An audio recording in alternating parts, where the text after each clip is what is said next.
Huntress in the Crimson Night. The coachman drives up her driveway, halts the horses, and, all the while throwing her quizzical and suspicious looks, he knocks on her mansion's door. Not an instant later, Lady Adder's butler opens the door. "My lady," Jean-Luc says, "this is an ungodly hour." The butler is a tall and strong man who sports a thin mustache and a hairstyle that screams immaculate care for one's image. He glances at the sun coming up over London, a few wisps of sunlight striking her clean window panes. Lady Adder steps out of the carriage. The butler takes one good look at her subtly roughed clothes, at the shawl she wears over her head. He adds at once, "I trust the auction went well, yes?" Ungodly hour is not enough to describe this tomfoolery, the coachman says. He is short and stout, rude, and speaks entirely too much. "Never have I seen someone fetch in a sculpture before the sun rises. I told you, man, the artists I buy from are very eccentric people," Lady Adder explains. "They think it ill luck to sell works of art in broad daylight." The coachman says, not very convinced. "I figure that makes sense." He walks to the back of the coach and lifts the rope holding a tarp. Underneath is another one of Adder's beautiful creations. Or rather creations. The ruddy man stares at it for a second and shudders. "It gives me the..." "My lady has a very realistic taste," Jean-Luc says in that way of his that makes it impossible to think badly of him. Truly, you must see the artistic value it represents. The sculpture is the size of a tall and has the shape of one. The subject is holding his hands across his face, as if shying away from a projectile, and in his face is a look of abject horror with a hint of perversion, or even satisfaction. The coachman looks away.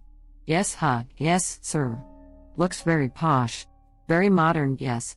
Why don't you two carry it inside? You know? Make yourselves useful." Jean-Luc gives Adder a dead look while the coachman confusedly says, of course, right away." The two of them struggle to take the statue out of the coach, then struggle even harder to take it up the steps. If not for her propriety's sake, Adder would help. Even if she decides to ditch that aspect of society for today, she is wary of moving too much and exposing her clothes. There's blood in them. Blood which can prove incriminating given that night's events. Though the butler is not breaking a single sweat, the coachman's face looks like a bottle of red ink about to sizzle and burst. The two men have to rest every dozen steps or so. Adder would like to sneer and make fun of the stoic Jean-Luc, but her thoughts are unable to float to better seas. They're stuck in that realm where every action of hers is analyzed and critiqued by her most severe selves. 5 women dead because she wasn't smart enough. 5 dead because she wasn't quick enough. Not to mention the others, killed by idiocy, by mimicry. Sure, she stopped one killer, but it would be to find all the others who were following in the footsteps of a madman. "Madam?" Jean-Luc calls. The coachman is behind him, huffing. "I'm sorry, Jean-Luc. I gather I've simply become tired." His eyes linger on her. "I'll be sure to draw a bath as soon as the sculpture is in place." "Thank you, Jean-Luc." Her butler and the coachman finally enter Adder's favorite place in the mansion, an incredibly long corridor that parts her garden in half, with 2 rows of sculptures on each side, the Hall of Stone. The coachman whistles. "This is the bee's knees, my lady. I've sure never seen such a fine collection." "It is," she replies, where in her voice, she needs to sleep. She needs to rest. She needs to plan her next steps. "Now, where shall we set this marvel?" The coachman slaps the sculpture. Jean-Luc points at the distance. "On the other end of the corridor, my good man." The coachman fails, but Jean-Luc produces a small cart out of a discreet closet. The coachman relaxes his shoulders so much he turns even rounder. "Is it okay if I appreciate your collection until the statue's in place, my lady?" he asks. Adder is deadly anxious to take off her shawl. Her snakes slither, eager to relax in the open air. They are as tired as she is. "Nevertheless," she says, "sure. You've worked well tonight. You may appreciate this treat for the artistic soul." The Hall of Stone is organized by epochs. Near the entrance, all the statues sport either armor, togas, or rags. The clothes turn increasingly more European until, minutes worth of walking later, they become Victorian, in fashions very much of the present day. The coachman gets increasingly uneasy with each sculpture. All of them hold expressions of terror, fear, or outright vileness, if that term can be applied to regular humans. "Very garish but very artistic, yes," he says. "They look very lifelike. You must have an eye for finding true talent in sculptors, though I do reckon that true appreciation of these pieces is better left for men with a better sense of art than mine, my lady. Nonsense, Adder tells him. We can all appreciate the worst moments of humanity. That's what my collection holds. I don't mean to be rude, my lady, but shouldn't art be more aesthetic? Who said anything about art, my good man? Adder stops at an empty spot. She motions Jean-Luc to put the sculpture there. He and the coachman do so. I can say this is a rather interesting model, Madame, Jean-Luc says. May I ask who the model was? The coachman says. Adder takes a moment to study her creation. She answers, the most famous nobody you will ever set your eyes upon. As soon as the coachman leaves and Jean-Luc tips him nicely for his trouble, the butler draws Adder a nice bath. The light of the morning's first hours throws the water into a pleasing yellow-orange tone. Finally, she takes off her shawl and her blue-tinted glasses and eases into the water. Her wounds bristle against the warmth, though the beautiful snakes she has for hair bask in it, diving their small heads into the water, scooping it up, letting it fall, toddlers playing. Jean-Luc stands by the window. He is fully aware of her true essence. A monster for some. A gorgon for others. For Jean-Luc, she is simply his Lady Adder, the one who saved him as a child. May I inspect your wounds, now, madam? You may. She sits up straighter in the tub and closes her eyes. It's a shame she will never be able to look into the eyes of those she trusts without killing them. She hears Jean-Luc coming over and walking around her. You're breathing fine? I am. Raise your arms. How do your ribs feel? She was punched there. Hurt and numb. A lot. Moderately. Jean-Luc leans in closer and touches the snakes on her head. One of your darlings is a little odd. Were you hit in the head? I was twice. Adder had had some of her darling snakes on her in the past, and it was like losing a lifelong friend to the whims of fate. Jean-Luc disappears to the kitchen to fetch some of the wisps of rat meat he keeps at hand. He comes back and feeds the snakes, one by one, giving special attention to the one who took the brunt of the hit. So you caught him? I did. Did he get anyone else? She quiets. Then he did. A girl named Mary Jane. Mary Jane Kelly. Poor gal, Jean-Luc says. He is trying to comfort her in the only way he knows how. At least no one else will follow. You did good, madam. Adder snorts at this and sinks into the bathwater. Vincent killed 5 women. 5. But more were murdered because his crimes were sensationalized, and there were monsters dumb enough to follow his example. More will. I don't plan on making him more famous than he already is. I want his true name to never come up in a history book. I want him forgotten. Vincent, Jean-Luc tries the name in his mouth. That's his name? It is. Vincent Tompkins. An accountant. He was a normal man. How was I supposed to find him? He lived near Whitechapel with a family that seemed healthy. He had a wife and a daughter and was well liked by friends and acquaintances. It took me weeks to even put him on my list of suspects. Goodness, Jean-Luc, these people lived with a monster without ever knowing. Jean-Luc starts rubbing her back. By Jove, she is sore. He was a pretender. No, pretender doesn't cut. It. Calling him a monster doesn't cut it. He was a demon. A djinn. A vulture. You usually aren't hurt this badly. What happened? Before replying to that, Adder tells Jean-Luc that she wants to open her eyes. Promptly, he walks back to the window overlooking their garden. You can open them now, madam. So she opens her eyes. He sensed something wrong in me. She utters a dry laugh. A monster, recognizing another in the wild. You're no monster, madam. I'm no human either. Such dualities are prevalent in our society, but not in better minds. You may not be human, but that doesn't mean you are not humane. I repeat, you are no monster. Anyway, he recognized me, sensed some kind of danger when I approached. Jean-Luc, he refused to look into my eyes. He knew there was something wrong with him. At first, he ran. So I followed. As I got too close, he attacked me. You were armed. You should have defended yourself, Jean-Luc says, but he knows why she didn't. She hates maiming her creations. She wants them to be saved as they truly are. As they truly were.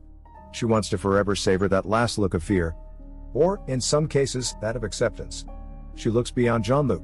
Beyond the garden, at the rising sun.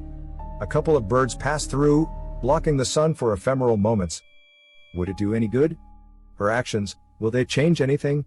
She kept hundreds of men she'd petrified in an attempt to remove their ill presence from this world, all but a small sample of the thousands she'd turned to stone in antiquity.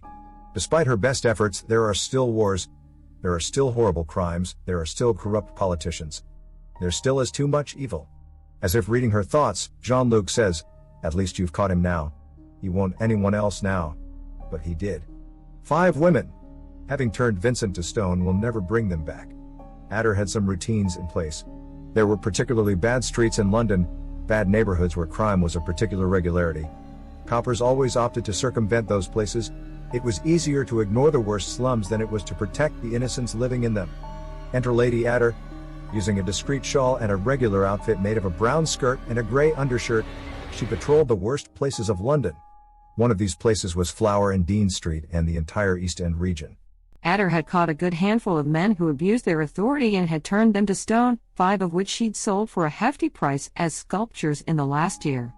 She'd struck a casual sort of friendship with many of the prostitutes there, as well as with the women who simply stumbled on some bad times.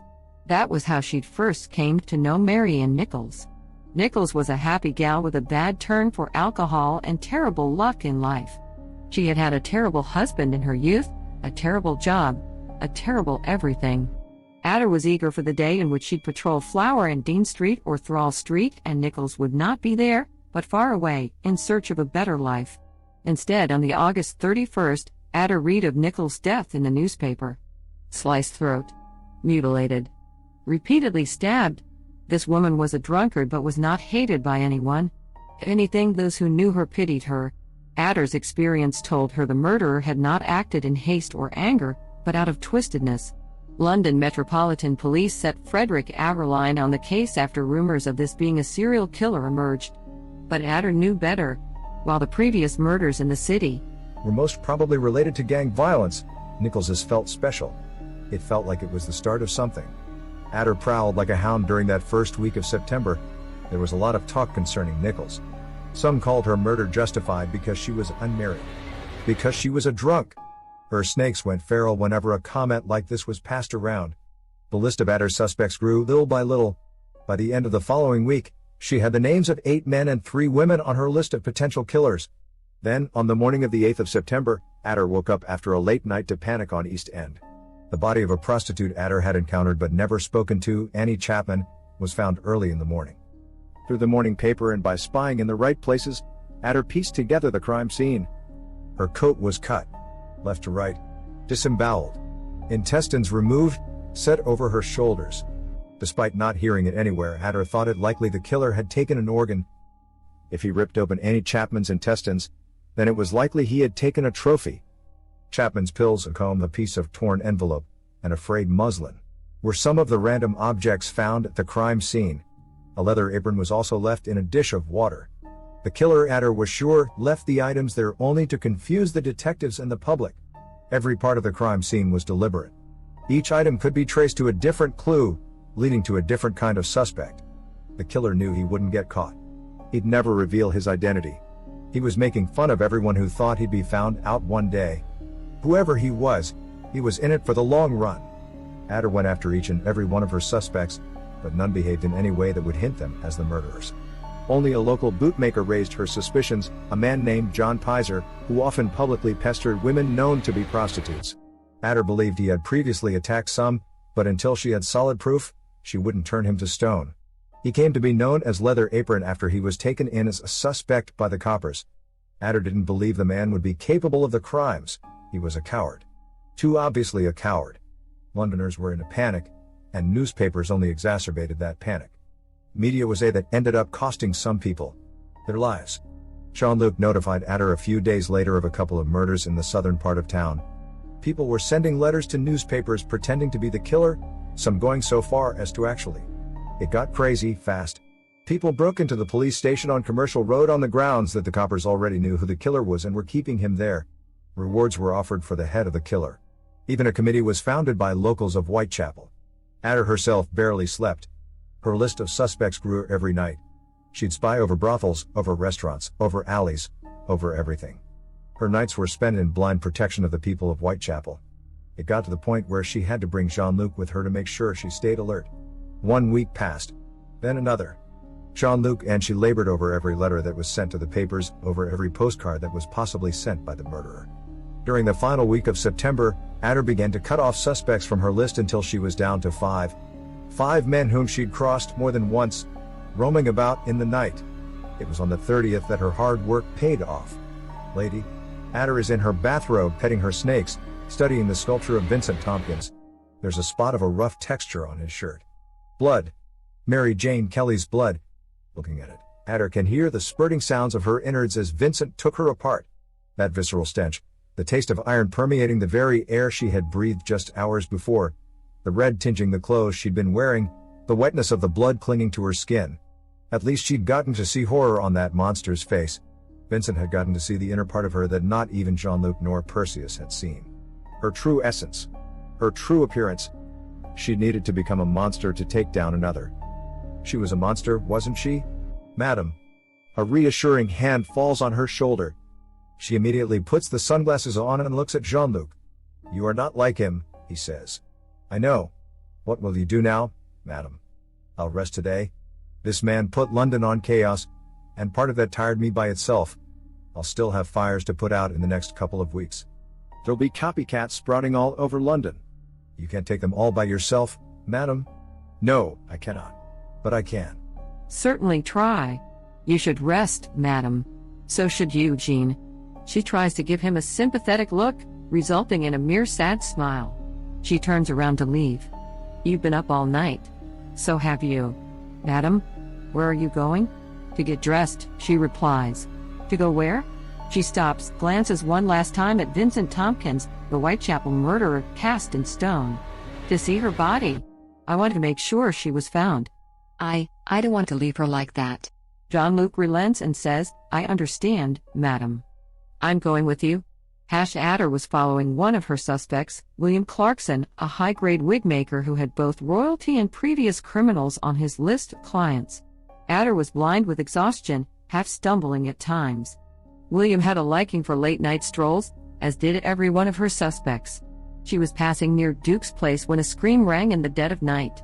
William kept on walking as if nothing had happened, but Adder ditched him at once and sprinted towards the origin of the noise.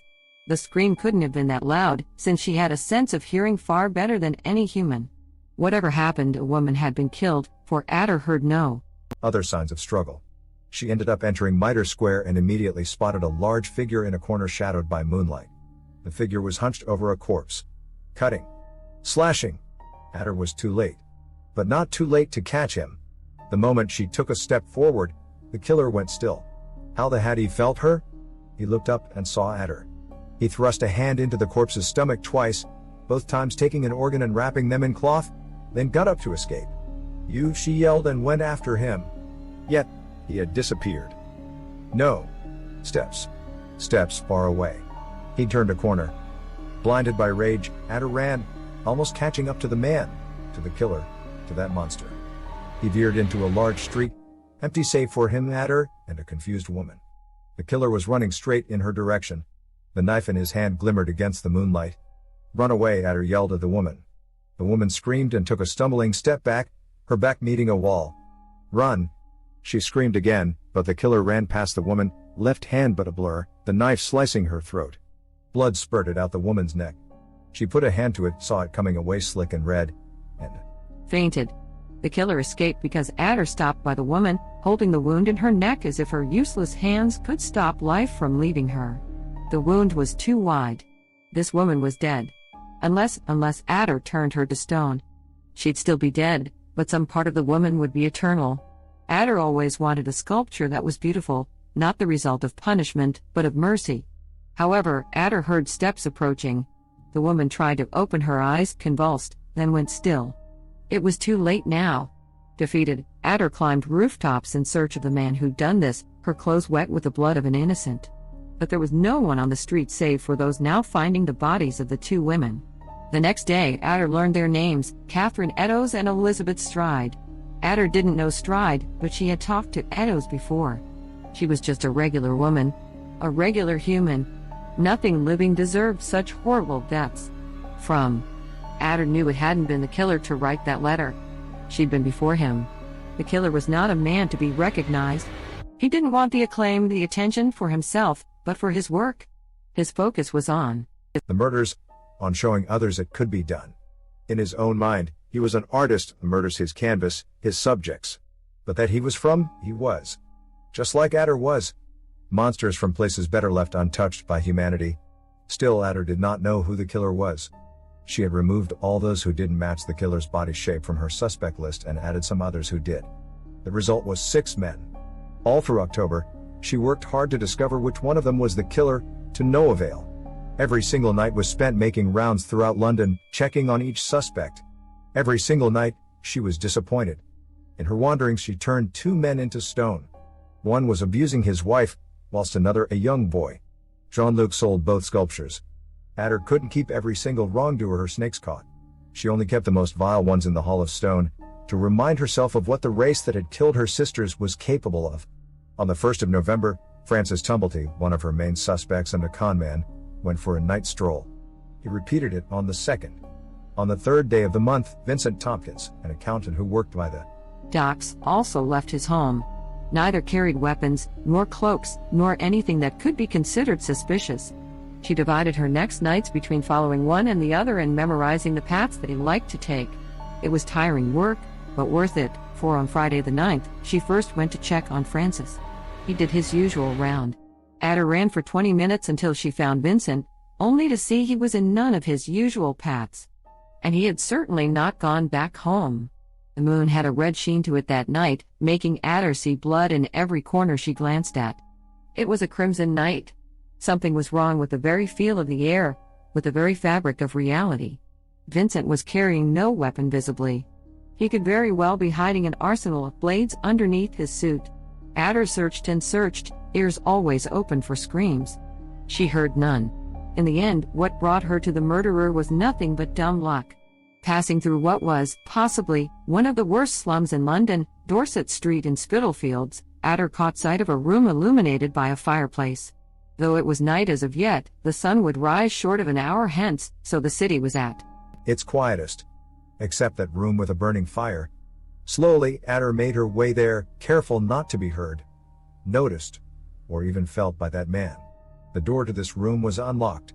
From behind Adder came the crimson shine of the moon, as if a vengeful was watching her every move. From the fringes of the door came the mellow glow of the fire. The killer would have nowhere to go. He'd have to go through her. She had him trapped. With a nimble push, the door opened. The first thing that hit her was the stench of torn intestines and blood, like copper and spoiled water. The second thing was the sound. The killer had heard her, but he hadn't stopped what he'd been doing. The third was the shape of the woman. Despite the mutilations on her face, Adder knew her. She'd seen her around Flower and Dean Street. Her name was Mary Jane Kelly, and she was a pretty girl, kind, funny. She didn't deserve this. Kelly's stomach was torn open. The contents of her insides were strewn around the room. Her legs were butchered. Adder could see their bone. The killer was cutting Kelly's off. He finished cutting one, held it, studied it against the light of the fire, then threw it on the floor. It fell with a meaty, wet thunk. He got started on cutting the other. Vincent Tompkins was blonde, wore a full, respectable beard, and he was grinning, showing perfect teeth. "You finally caught me, eh?" he said. His voice was low, guttural. "Why," was all she managed to say. "Did you bring a gun? Will you me, now? Do you have any weapons?" He kept his eyes on his hands, on his blade. "Look at me," Adder said. He chuckled. "I don't think I will." She took off her shawl, her glasses. "Look at me." She stepped forward and closed the door. He collectedly finished cutting the breast off. He grabbed it, held it, and threw it in front of the fireplace, which had closed, fueling the fire. Vincent glanced at her through a mirror in Kelly's room. "I thought so. Not human, eh? What do they call you? Medusa, in it? Leave my sister's name out of your forsaken mouth. Look at me." He got up and wiped the blood from his blade with his gloves. Suddenly, he charged at her, shoulder first, hard, against her ribs, throwing her back, breaking the door's hinges open. He ran. Adder, however, had been ready for it. Cornered prey acted desperate, and her body wasn't as frail as a human's. Sure, she'd be bruised, but she could still move. She was on her feet in an instant. She sprinted, but Vincent was waiting around a corner. He punched her in the head. She fell. He kicked her in the head twice. He kicked her in the stomach before she had an instant to gather her thoughts. He was about to stomp her skull when she caught his boot. "You hurt one of my snakes. You damning monster. You and her and all of them are just the same. I'm going to purify this world, I am going to." Adder held his leg so hard it cut blood flow and shut him up. "Monster! Don't make me laugh, you little man." Adder rose to her feet. Vincent closed his fist to punch her, but Adder grabbed his chin and threw his head against a wall. She permitted the snakes in her head to come apart, diving her body in half, like her garden, her skin coming undone to reveal her truth. What are you?" "You don't deserve to know," she said. "But if you open your eyes, you will see what you could have one day become, a true monster." At once, he did. Horror threatened to overwhelm his life before his heart could turn to stone.